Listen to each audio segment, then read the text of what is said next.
Grab some popcorn, grab your horse feed. A new season of Farmer Wants a Wife just finished and things get actually pretty spicy. What are girls for?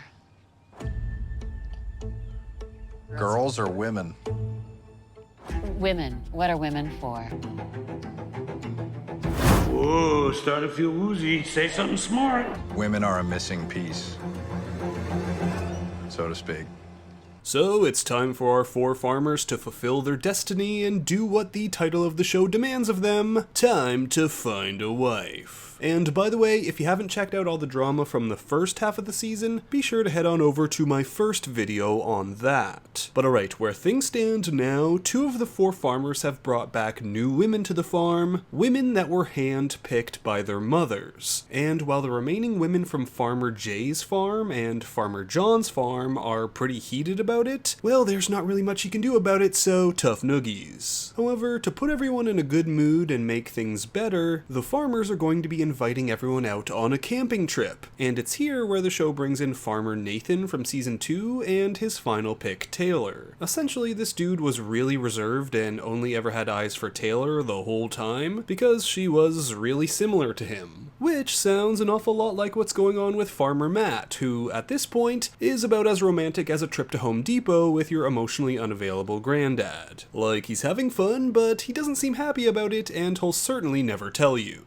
So when Matt, after hearing Nathan's story, decides to actually, briefly, just a little bit tell Chelsea here, the woman from his farm who excelled the most at picking avocados, that he maybe kind of likes her in a more than friend kind of way, well, she is flabbergasted. So yes, I do have a big crush on you. I have a crush on you too. Kind of knew all along that he liked me, but to hear it verbalized was pretty crazy. Yeah, crazy. Oh, and there's also Farmer John here, who, like Matt, hasn't kissed anyone yet. Well, that's not entirely true. He did try to kiss Samantha here, like episode 2, but she dodged that kiss and sent herself home. However, none of the other girls really know that. So John, who also seems to be inspired by Nathan, picks up Lily here, and when he decides to kiss her, oh, the other women are devastated. John and I kiss. Aww. God bless. That's sweet. I know. Well, it's about time. Yeah, Kaylee here is a wreck, because this camping trip really makes it clear which of these women are real contenders and which of them are not. Like, if you're someone who's getting pulled here, it's either to 1, send you home, like Colton with a lady named Hope here, or Matt with Alex, or it's to show you that your farmer thinks you're special. Like, for example, when Colton pulls this move with Zoe. I like that about you. Did you see that fish jump over there? Right over there. No. Alright, this man always catches me off guard, cause was that smooth? Was that one of the lamest things I've ever seen? Was it both at the same time? I don't know. But okay, for everyone not pulled aside during this camping trip, even if they haven't been eliminated, they are now going, well, why am I even here? Like Juliana, the professional chef who wants a million kids and to be a stay-at-home mom, she's thinking, okay, John just brought me onto the farm as his mom pick, but I'm already so far behind in time compared to the other women, and he's just trying to do damage control, so he's focusing his attention elsewhere. Do I really have a chance here? Or remember Bailey, the girl Colton made out with like non-stop for the first 5 days? Well, because of that, Colton's now focusing on things with Keely and Zoe, so it's been a while since their last pashing sesh, and now Bailey is feeling discarded. Not to mention, there's only one more solo date left for the whole season, where Jay picks new lady Rissa to see if they have a spark, Matt picks Chelsea, shocker, John takes Claire here, and Colton picks Keely. So if you're already feeling behind and you're not on one of those dates, I mean, what's even the point? And okay, for the most part, these final dates are pretty important. Like Farmer Jay finds out a horrible fact about Rissa. I would definitely want to take like our family traveling into new places and creating like new memories. Would you be open to traveling? I am more of a homebody, You know what I'm saying? Yep, that's the nail in that coffin. I mean, this man, he's gotta stay home and take care of those goats, madam. Keely brings up to Colton that she's been diagnosed with polycystic ovary syndrome, which can make it very difficult to have children, but Colton seems pretty unfazed by that. I'm okay with it, you know? Like, genuinely okay with it. Like, I'm not worried. You know, Colton is one of those guys who's so aloof and in the air, so when he says something, I believe him. Like this guy, he just throws out whatever's on his mind, and it's not always refined or even appropriate, but there is an upside to that, and it's that he's either rarely lying, or if he's trying to lie, it's completely obvious. Then there's Matt's date with Chelsea, where this man is really starting to let his romantic side come out. I don't want to get too mushy here, but I really like her a lot. Yeah, you better watch out, you wouldn't want to go too over the top there, Matt. But hey, the steps this man is taking, he likes Chelsea so much he might even think about kissing her, but we're never gonna know. I don't know, we're still getting filmed. Mm-hmm. To go up in this little arena box here. Oh, wonder what they're doing over there. So after this, things get down to just 2 women for each farmer. Juliana heads home because after being invited to the farm, she's spent more time with John's dog than she has with John, and Bailey comes up to Colton to say, okay, what's the deal here? I'm feeling kinda rejected, like, should I go? And to Bailey's shock, Colton's just like, yeah, you probably should. If you're still unsure, like, it would just be best for me to, like, send myself home. This sucks, but I understand. wow, not even a fight. Absolutely nothing, even after how completely zoned in on her he was in the first few episodes. But hey, at this moment, Colton is super into Zoe, the anesthesiologist who is still in school, which kind of attracts Colton cause that means he won't be on a timeline while he's also helping to raise his son. Anyway, before the farmers make their picks, they do get to have the families come and meet. So we've got Jay and his family and the family of Karina and Grace. Remember Grace, the goat lady? Do you like goats? I still got some. You have goats? I got 5. I love goats. There's Matt, with of course Chelsea, but also there's country music singer Jordan, who by the way is still waiting for any kind of minuscule semblance of romance from Matt. I mean, it's so bad here that when he says this... One thing that I've really struggled with is feeling like you see me as a friend. I don't think that's the case. No? She is absolutely gobsmacked, like truly in disbelief. I mean, Really? I do, much more than friends. Really? Yeah. What, are you surprised? Then there's Colton with Zoe and also Keely, where Colton really displays his lack of a filter with his thinking. I think my mom will really like you a lot. She's a yapper. You're a yapper. That's my thing. The whole thing through this is, am I ready to be in a different relationship? I don't know. See, the dude just throws it out there, so you know when he's sincere, even if it's to his own detriment. And funnily enough, Keely's folks are so taken aback by his honesty that they kind of respect it. However, this will be a big thing for Colton's ending, how ready he actually is for marriage while also having a young son who's still a toddler. But alright, my favorite set of family dates is with Farmer John. Now, Farmer John's final 2 are very different scenarios. We've got Lily, his first kiss, who basically aligns with John in their goals and how they were raised and how they want to raise their children, which for John is all about... I'd like to work, and I'd like for my wife to be home with the children. However, his other pick is Claire, who is not religious and has never expressed any desire to not be working or to raise children strictly as John wants. But this conflict is something John kinda likes. He's got a bit of a kink for picking the ladies he probably shouldn't and doesn't align with. I mean, that's all it was with his original obsession Samantha from the first part of the season, which, again, check out my first video for all of that. Anyway, first, he's meeting Lily's family, and Lily says the biggest test here is going to be her tough father, who's a lawyer. And Dad, well, he comes in like... Do you think you could take care of a large family with Lily?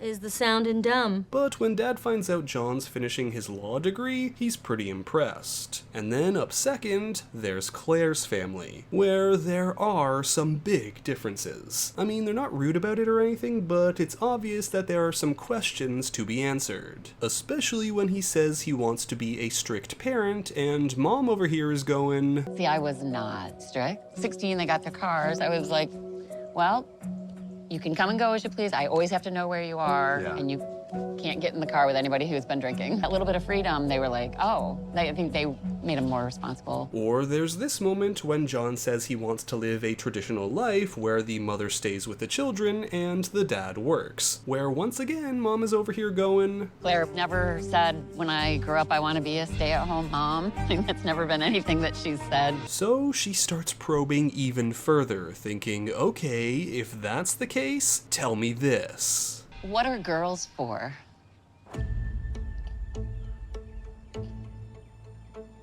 Oh, never have I seen the cogs working so hard in a man's head before. I mean, for a moment, I thought we were gonna see steam starting to come out. I have an answer, I'm just trying to word it correctly.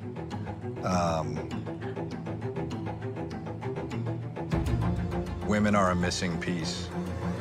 Jonathan, come on. It's like bro nearly defined women as Bigfoot or something.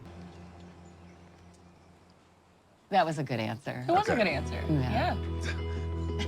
Well, okay then. But John sort of starts to have this existential crisis or something because Claire seems to be an awesome person, even if she grew up in a wildly different way than he did. Like, as he puts it, they both had such different childhoods, and yet both of them became great people. So maybe there is some value to the way Claire grew up. Now at this point, we're reaching our finale, and it's time for the farmers to make their decisions. First up, it's Farmer Jay, and this one's a bit of a no-brainer. I mean, it's gotta be Goat Lady, right? Like, you can't throw in the goat shots without it being the Goat Lady. And while they do add a bit of conflict with Jay wondering whether Grace will be happy in Alabama as she's never really left her home state, I mean, nah, sorry Karina, things were never quite there with you, so bye-bye to her, hello to the Goat Lady. Because I think there's the potential for me to definitely fall in love with you.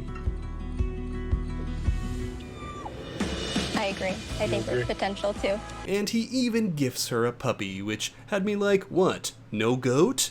Disappointing, but okay. And next up is Farmer Colton, and this is where the spice picks up a bit, because out comes Keely, and right away Colton goes into the speech that you know is headed for a breakup, where it's all about him and his son, and how he doesn't think he can give Keely what she needs because he has to focus so much time on his son, and while he is trying to lay her down gently, the man is not great with words, so he sort of makes it seem like he's picking no one, as if he's choosing to put his son first over any relationship. So Keely receives that and is thinking, at least he didn't not pick me because he liked Zoe better, which leads to this. Since you aren't ready, it does make me feel better though, knowing that like you didn't just say that to me and then go pick her.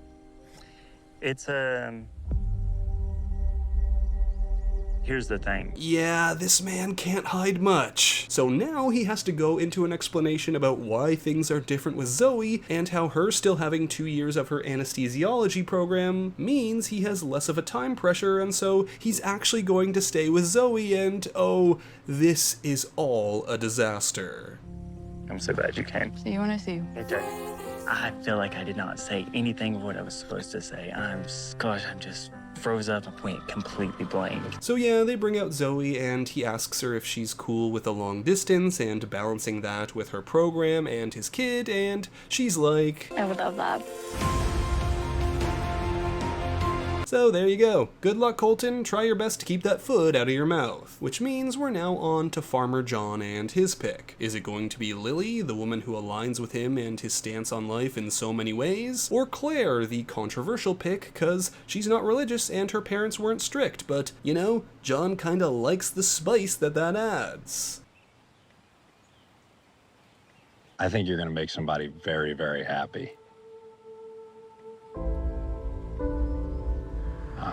I just don't think that's gonna be with me. I knew it. John likes the conflict. We knew it from the moment he went after Samantha. The guy had everything he says he was looking for in Lily, but instead he picks Claire. Which, that's gonna be an interesting one to check up on down the road. When I first met Claire, I just didn't think it was gonna go anywhere.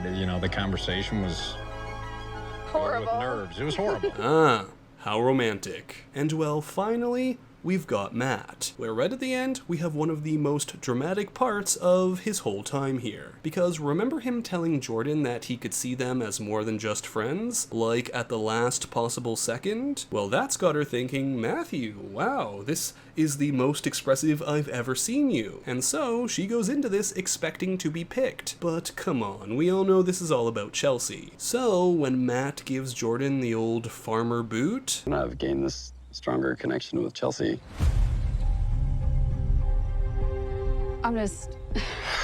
You're joking, right?